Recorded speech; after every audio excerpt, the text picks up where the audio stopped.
I'm Gary Strigler. I'm not a full-time cabinet maker, but I do get to build a lot of cabinets, and I like to build specialty cabinets. Now, most of the time, I build doors and drawer fronts that overlay the face frame, and that's by far the simplest way of doing things. Sometimes, though, if I want a really special looking cabinet, I'll do an inset door.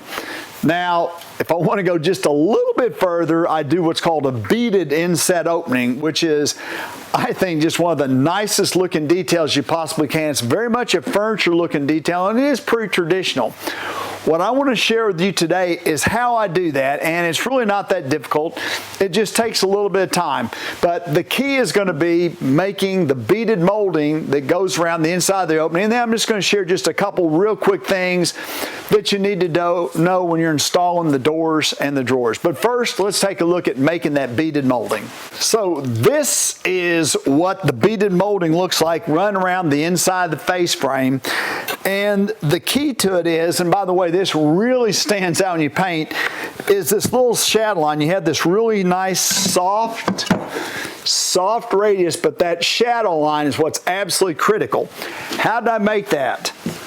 With this router bit. I'm hoping I can hold that up where you can see it. So this is a beading bit from Whiteside. This is the smaller one. We'll make sure we get you that size. But basically, I'm just going to make that edge on a piece of wood, rip the edge off of the table saw, and then we'll just nail it around like trim inside the face frame of the cabinet. Now, I'm going to show you the way that I would do this, but what I always tell people is if you see me doing something and you're uncomfortable doing that, there's always another way to do it. So what I'm going to show you is the kind of the fastest way. I'm going to do it with a handheld router. You could set this up in a router table if you want to, but the setup is really critical, and if your piece of wood's not perfectly flat and straight, it's going to be hard to get these results. What I do, these two pieces of wood have got clean faces and clean edges. I want to use two pieces of wood because I need a decent amount for the base of my router to ride on. Again, I'm using a small cordless router that I can grip down low and really control. So I'm going to just show you the cut.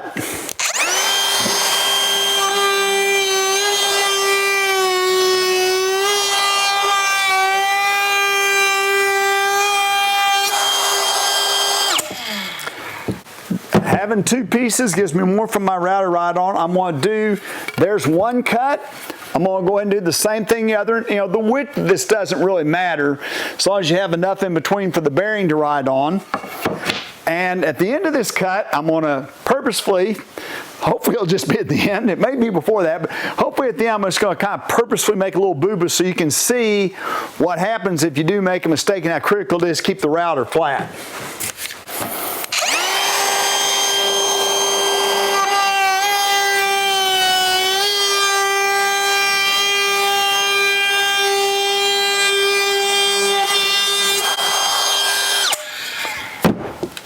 Okay, well, this is kind of an exaggerated version of it, but yeah, I've got this really nice bead going along, and if I move it all, what happens is the little fin that's cutting this gets up and distorts the pattern. Here I got back flat. So, you know, this is probably a better example of what happens if you get away from it. But, you know, it's a beautiful detail. It's just a little bit hard to pull off. Now, the next thing that I'm going to do is I'm going to go to the table saw and I'm going to cut like right there. Now, the key to that is I got to leave that shoulder. The more that, if I don't leave that shoulder, I'm not going to get the detail. I'm going to show you one thing more. If you're not comfortable doing it on the edge, you can do it with the wood laying flat. It just takes a little more work. I'm just going to do that right at the end of this board.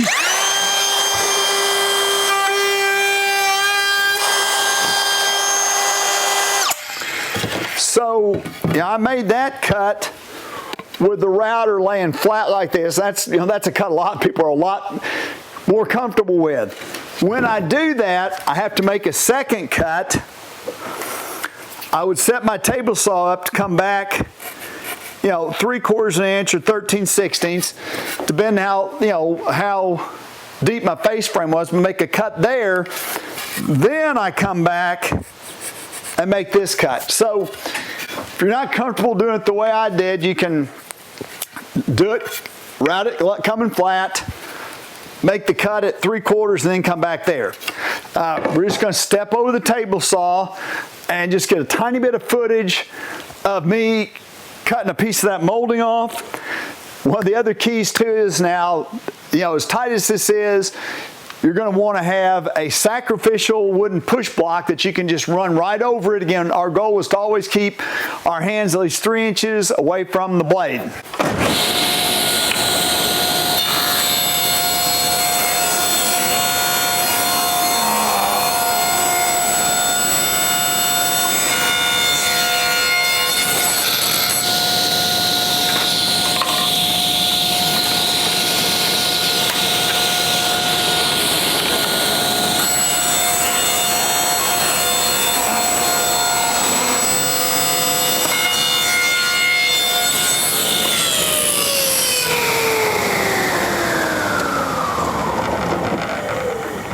So this is a piece of molding. So I've got this tiny little fin left. If I did an absolutely perfect setup, I wouldn't have that.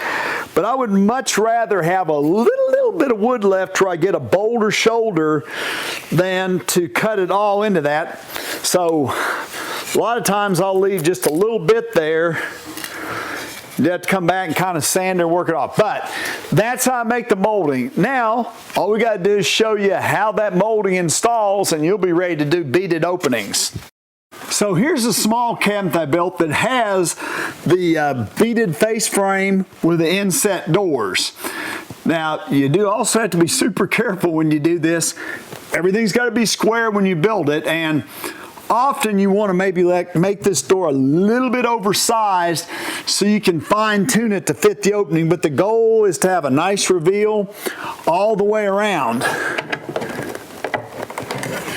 The door itself is square edged, and we got this nice rounded opening. Now, all you really have to remember, it's just a trim project.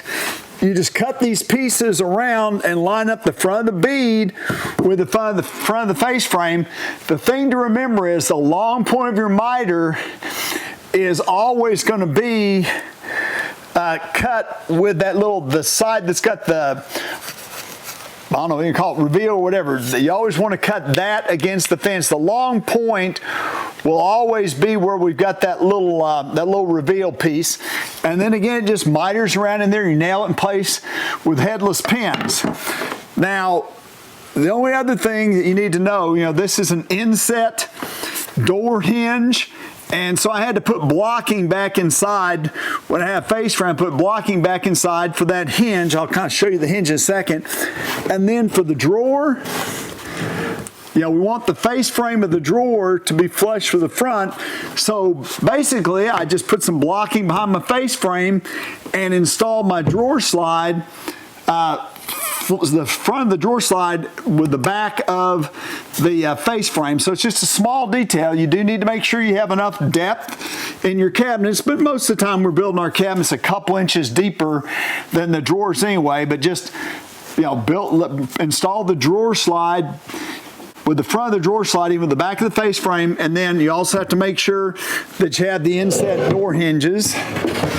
We'll see if I can pop these off here real quick. One of the things that you'll notice about, see if I can get you the angle right, any inset door hinge is going to have a rather large,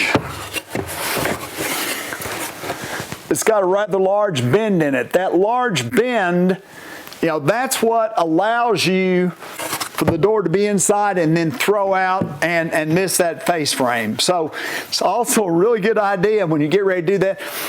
Don't just take off and drill the holes in your door. Get a scrap piece, because generally speaking, these inset door hinges are drilled a little bit closer to the edge. So, just a couple of tips, build things a little bit bigger, test fit them. But, this is definitely a little bit extra work. But I think when you want to build a really special looking cabinet, it is well worth the effort. So I'm hoping that you may want to try to do this. And if you've enjoyed this bit of information, if you want to continue to learn things like this, please subscribe to my channel and share it with your friends.